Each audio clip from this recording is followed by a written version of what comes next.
Salut à tous tout le monde, petite vidéo assez rapide en fait sur un sujet qui me tient à cœur en fait. Aujourd'hui on va parler de la définition des écrans. Car je me suis fait une réflexion assez simple en fait. J'ai acheté pas mal d'écrans dans ma vie, des écrans d'ordinateur, des écrans de télé. Et plus on avance dans le temps, plus les écrans en fait ont des résolutions qui sont de plus en plus élevées, ce qui est logique en soi, hein, jusqu'au moment où la résolution en fait est tellement élevée que l'œil lui-même n'est pas capable de voir en fait les pixels entre eux. Et c'est dans ce but-là d'ailleurs que les résolutions sont toujours en augmentation.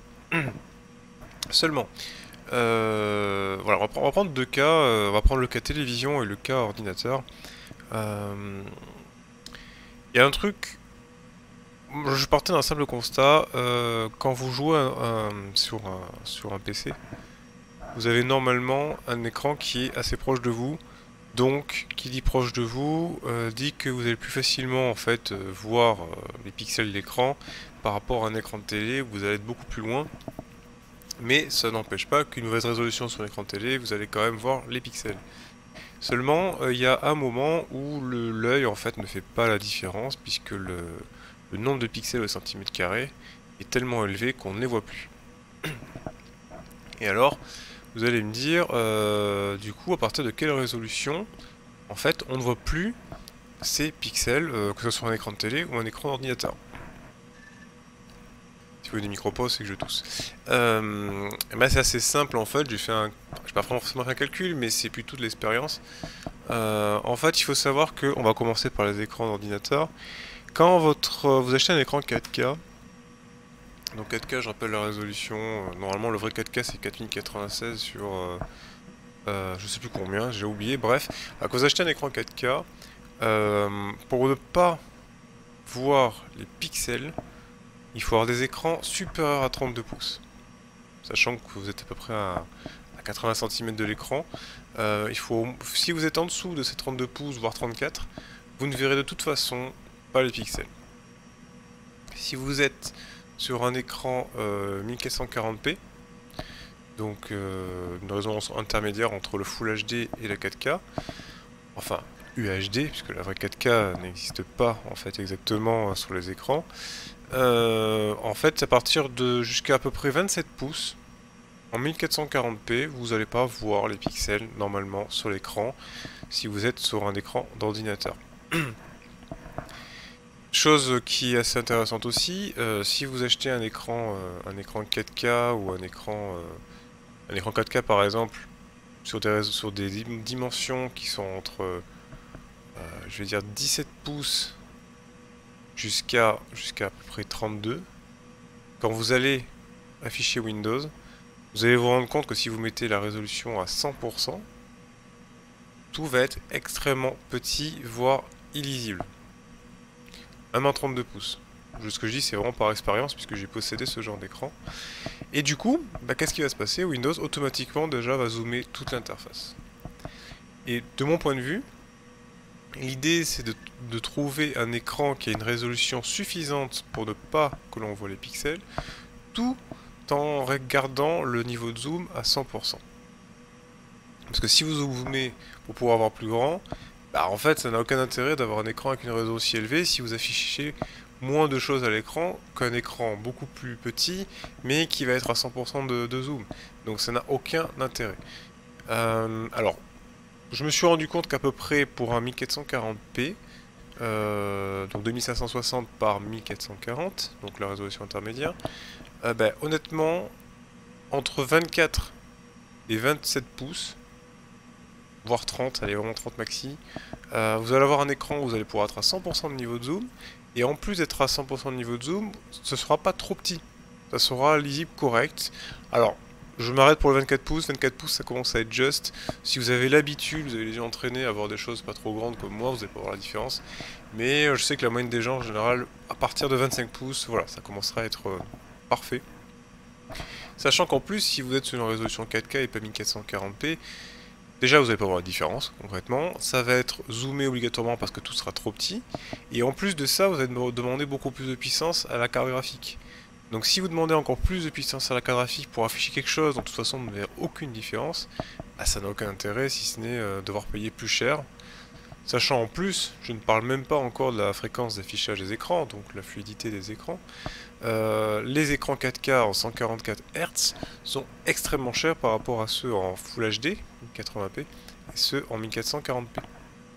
Donc c'est aussi un choix à faire. Alors, voilà, moi je vous dis entre 23 pouces et 30 pouces, ouais, 27 et 32 même, franchement, le 1440p est largement suffisant. C'est largement suffisant.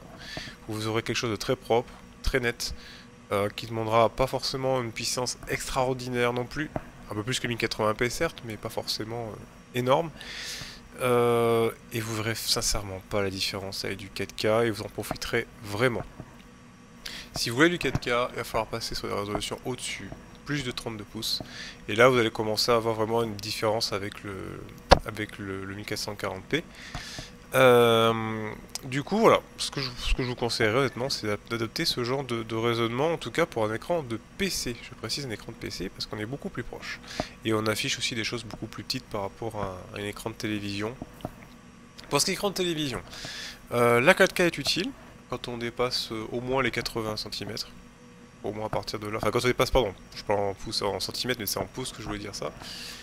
Quand on dépasse la barre des 1 mètre de diagonale, le 4K est intéressant.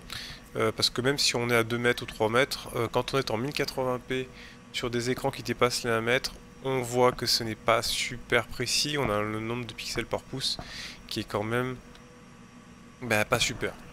Voilà. Donc là je conseille du 4K parce que de toute façon les écrans QHD télévision on n'a pas beaucoup, hein. On est passé directement en Full HD vers la 4K.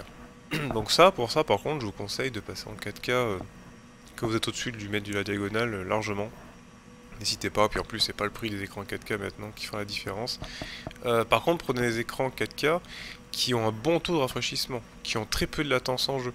Parce que le gros problème des écrans 4K actuels, ou même des fois 1080p à l'époque, c'est le temps de latence que l'on a quand on appuie par exemple sur le bouton de la manette jusqu'à la télévision, et c'est ce qu'on voit afficher, ce qui se passe. Il y a souvent des grandes latences, surtout en 4K, donc faut vraiment vérifier ça pour pas avoir pour que le jeu soit fluide en fait pour vous quand vous allez manipuler le jeu. Pour la télévision c'est pas très grave dans le sens où ça se voit pas, mais pour les jeux vidéo c'est très très important. Donc voilà un petit détail aussi à ne pas oublier. Écoutez, je pense que j'ai fait à peu près le tour. Excusez-moi. Pour ce qui est en dessous, pour le 1080p, 1080p pour moi c'est si vous avez un écran entre, je lui dis 17 pouces parce que vraiment il n'y a quasiment plus personne maintenant. Alors si, 17 pouces vous avez l'écran de portable effectivement. Et on va dire, ouais, vraiment on va dire entre 15 pouces, je prends les portables cette fois-ci, jusqu'à 24 pouces, 23. Le 1080p est largement suffisant par rapport à la taille de l'écran. En général le DPI est correct, donc le point par pouce, enfin, vous verrez pas beaucoup les pixels, vraiment vous le verrez pas. En dessous de 21 pouces, en général 1080p, vous voyez pas les pixels. Donc si vous avez un écran 1080p jusqu'à 24, prenez un 1080 jusqu'à 24, jusqu'à les 22-23 pouces, dans ces eaux-là, hein, vraiment j'accentue un peu le trait, mais c'est vraiment après à la préférence, puis chacun on n'a pas tous les mêmes œils non plus, donc il y a quelques différences entre les personnes qui vont plus ou moins percevoir les pixels. Mais voilà, gardez le 1080 quand vous êtes en dessous de cette dimension, ça sert à rien d'avoir du 1440p pareil, ou du 4K, 4K j'en parle même pas, ça n'a aucun intérêt, zéro intérêt. Et puis en plus ça vous permettra d'avoir des jeux plus fluides, parce que 1080p maintenant, toutes les cartes graphiques sont capables de faire tourner quasiment tous les jeux en 1080p, en tout cas en moyen, les cartes graphiques actuelles bien sûr. Donc voilà, si vous n'avez pas trop de budget, n'allez pas prendre un écran en 1440p ou 4K quand vous êtes dans ces résolutions en dessous, surtout si vous n'avez pas le matériel qui va suivre derrière, donc voilà. Bon bah écoutez, je pense que 10 minutes c'est pas mal pour parler de ça, n'hésitez pas à laisser des commentaires en dessous, évidemment ça reste que mon avis, tout le monde ne le partagera pas, mais en tout cas j'espère que ça vous aura plu. Ciao tout le monde!